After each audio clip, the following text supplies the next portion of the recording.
Hey, how's it going? Dave 2D here.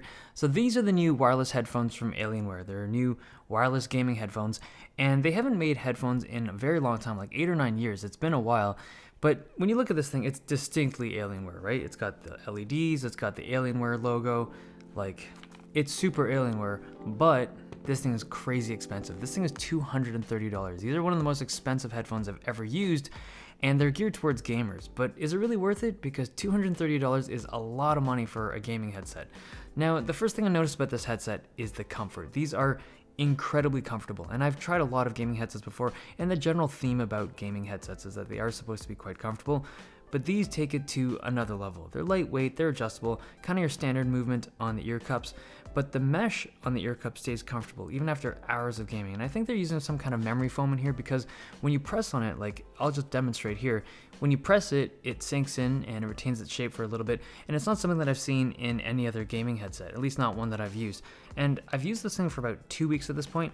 I've never actually taken this thing off in the middle of a gaming session because it was uncomfortable. So like the comfort on this thing is seriously top notch. The headset has this really good balance of gripping force from the headband and comfort from the ear cups.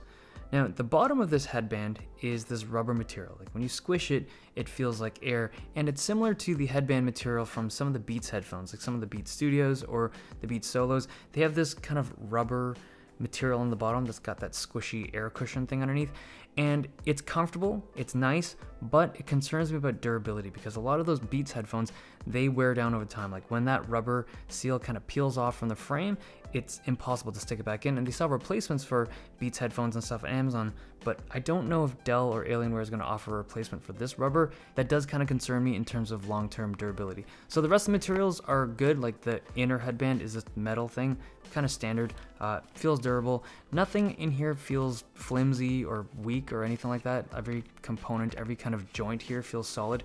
It's mostly plastic though, so if you're expecting like an aluminum headset or something for that price, it's not. It's this polycarbonate material, but it's coated in this soft touch material. I like the look of it, especially when it's new. It looks kind of matte with this Batman style finish, but this material can wear down over time, and when it does, it can look gunky. The lighting is one of the main features of this headset. You get full control of it in the software, you can change 2 zones, and you can customize it to have like different lighting synchronization with different games and stuff. It's pretty cool, and I actually think that they do the lighting the best in terms of headsets out there. Alienware lighting is always pretty cool. I'm partial to it because I like the linear design and I like that alien head logo, but I don't know, it's lighting. You're not really looking at it when you're using it. It's kind of more of a showcase of lighting. But yeah, it's kind of cool. The battery life is good. I clocked in at around 17 hours of use. This is with the RGB lighting off. If you have it on, it's significantly less. It's almost half. I got on like 8 hours with the lighting on. So, I mean, depending on what you want to do with it, you might want to keep the light off. Now, to charge it, it uses a micro USB.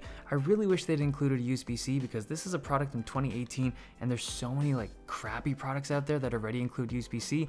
It'd be kind of appropriate for a high-end premium product to use USB-C, but it's using micro USB. They also include a 3.5mm cable. This is a really short cable. It's like not even a meter, or like around a meter. It allows you to connect the headset to a phone or something that has a headphone jack, and it's useful for that. But if you're trying to connect this to your desktop or just kind of like your gaming PC, it's, I don't know, it's a little short, and it kind of restricts what you can do with it. It would have been nice if they just included a longer cable, or maybe even a second cable that was longer, because a meter is short. The primary way to connect the headset is through a wireless dongle. So you plug it into the USB port, pairs up instantly, sends the audio through a 2.4 GHz signal. It works well. The dongle also slots into the headset for easy storage.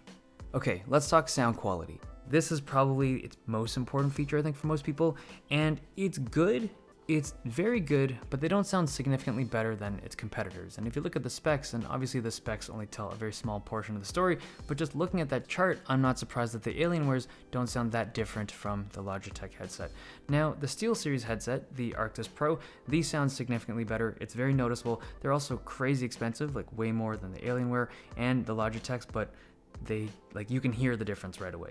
These ones, they're more expensive, like $50, $70 more than the Logitechs, but I don't know if the sound difference is really there. Now, the mic on this is very good. There's noise cancellation, has decent protection against like the popping P sound, and here's an audio sample that I've recorded from the mic. So if you're picking up power-ups to protect yourself from piercing projectiles, you won't pop the mic.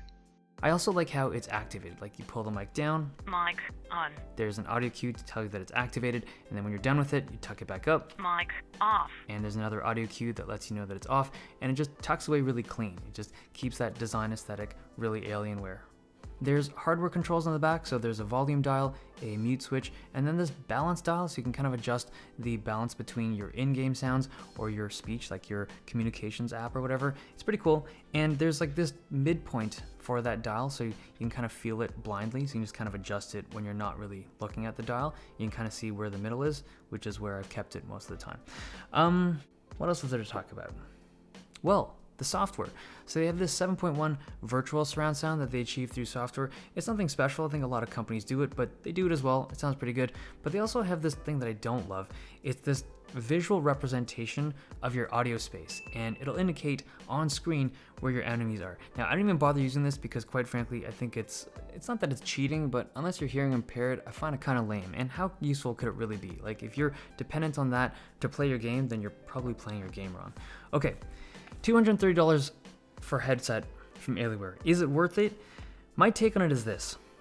There are a bunch of reasons why people buy expensive headsets, obviously, and depending on what you're using this for, it may or may not be worth it. If your main thing is just performance, just like audio performance, then I would say no. There's like for $50 or $70 cheaper, you can get some really, really similar sounding ones. But this thing excels in, I'd say, two things. Number one, aesthetics. I mean, this looks really cool. This looks a heck of a lot better than the Logitech wireless or the Razer wireless headset. So there's that. But the big one for me is comfort. These are incredibly comfortable. If you're someone that puts in like 8, 10, 12-hour gaming sessions at a time and you want something to just kind of slap on your head and just let it coast, check these out because the comfort on these is phenomenal. Okay, that basically wraps up this thing. I'm gonna do one last little tidbit of information.